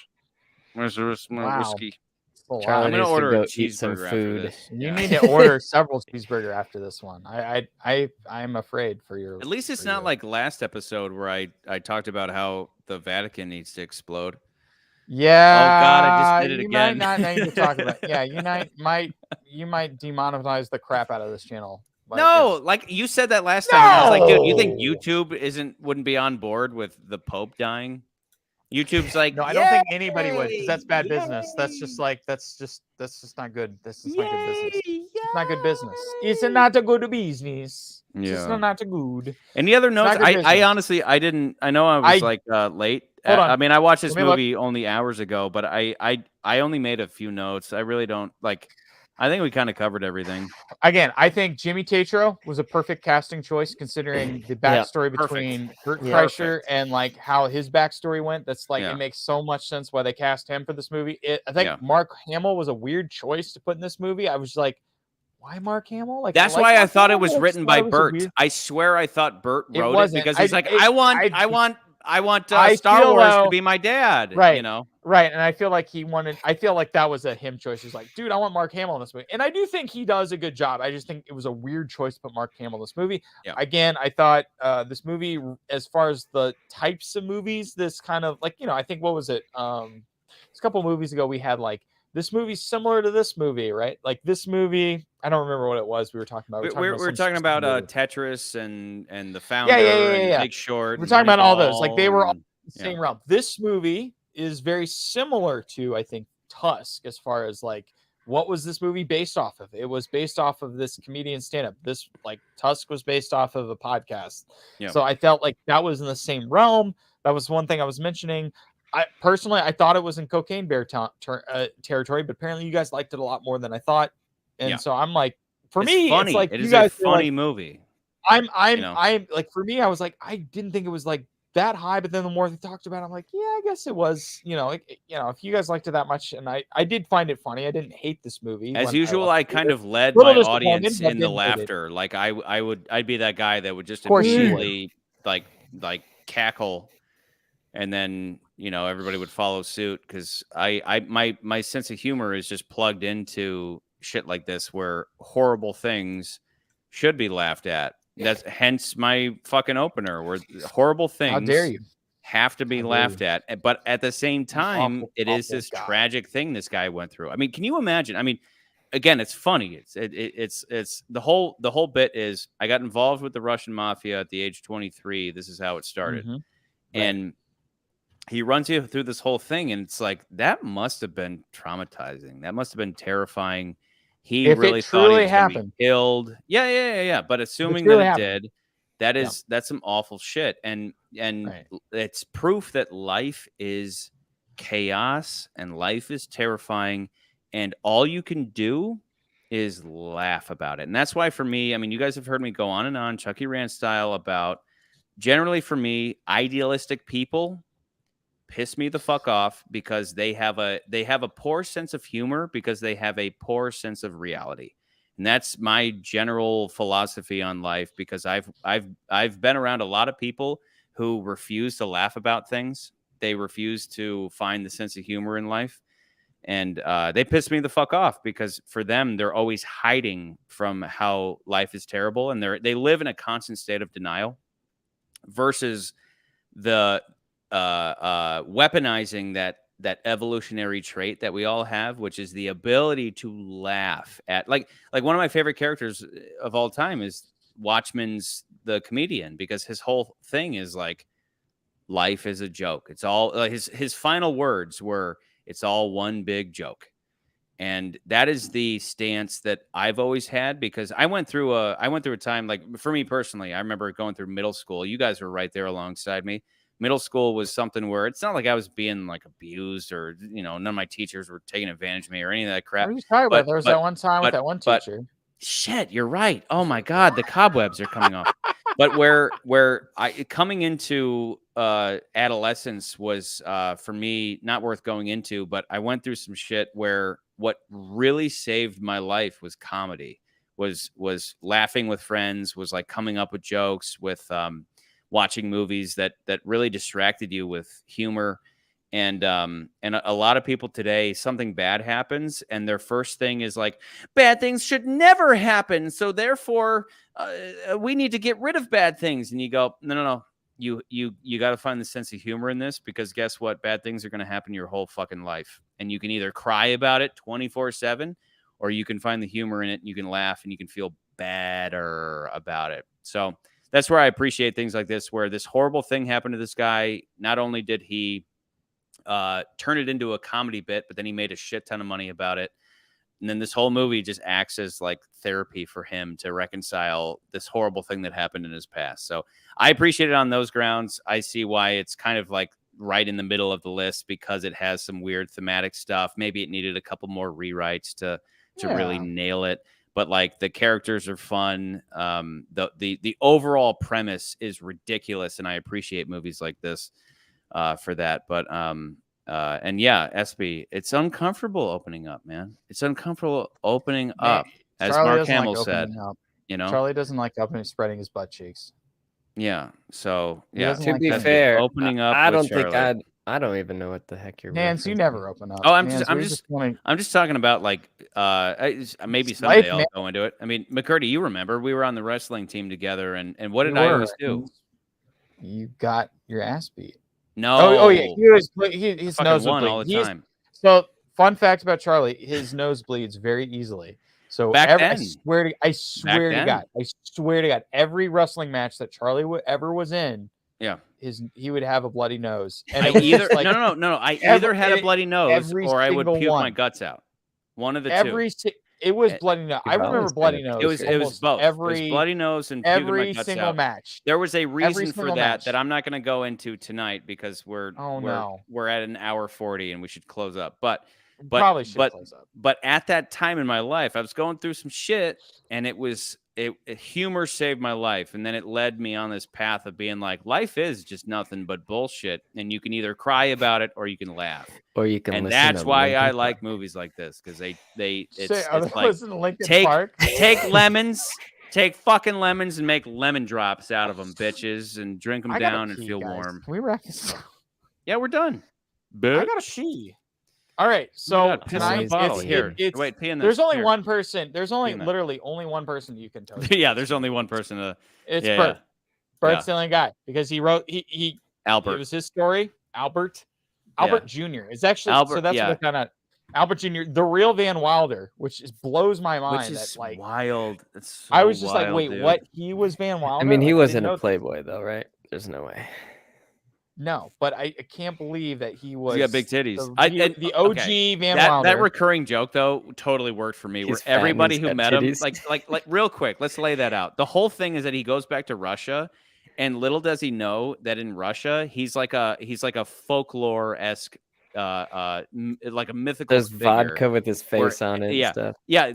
He's like, wait, that's me on a billboard, and then there's like a brand of vodka that's like a machine, and it's him, and everybody who meets him is like, we were told that the machine could walk through walls, and he could drink more than any man on the planet. And you are not a machine. You have titties. You are fat. And you have titties. Like that whole thing. And then at some point, somebody says, "You have titties," and he goes, "Yeah, we've established that." Like that running joke was great. Like I loved that. And so Huevos, I agree with you. Like I honestly love this movie for most of it. It just didn't nail it. But I thoroughly enjoyed this a lot more than I expected. Let me add though that like as the more we're watching all these movies, we're getting into summer. We are in summer movie season, which is my favorite time of the year as far as movies go. Like once you hit May, the 1st of May, summer movie season. I don't care if May is technically in spring. Summer movie season. Summer movie season is amazing because it's all these like fun action movies, fun comedies, all this great stuff. Like it's the time to be alive, baby. Like that's great. I love that stuff. But like but the more we watch all these movies, it's like we're gonna have a lot of movies in here that are gonna be middle list, but we're gonna be like, yeah, it's just we liked these movies, but you know, like going towards the list, like you gotta bring your A game to top that Beau Is Afraid right now, right? So like we gotta wait till like maybe Martin Scorsese brings it and bring with his next next movie that he brings. I don't know. We'll see. Maybe But, the next Transformers is super good. Naming next Transformers. Who knows? Next Transformers. Totally. We've got let's not be Let me, prejudiced. Okay. Well, you are, but that's fine. You are only if we're watching The Little Mermaid. Then I'm super prejudiced. You are. Well, I knew, but that only already. because I hate sing-alongs. I don't like. Here's the thing: the reason why we didn't see The Little Mermaid was because one, this movie was coming out, and two, we always could, though. Generally speaking, the Disney remakes have not been great. Like most of the Disney live-action remakes have not been good. Shameless money and that's we true. all know it. That's true. We all know it. So let's raise a beer. Let's raise a beer. Bert would be proud. Mr. Bert, I finished my beers and my protein. Yeah. Well, again, like I said to Bert, you don't need to feel you have assuaged your guilt at robbing a train of Russian people and Americans 25 years ago that you then shamelessly profited off of, but you turned it into something that we could all enjoy, and a movie that is not perfect, but like fun. Pretty good. Fun effing movie. movie. So, you guys got anything else to say about Mr. Albert? I have nothing else to say. Okay. But cheers then. I'll put his machine story in the Discord. All right, cool. Cheers. Good night. Tight. Good night.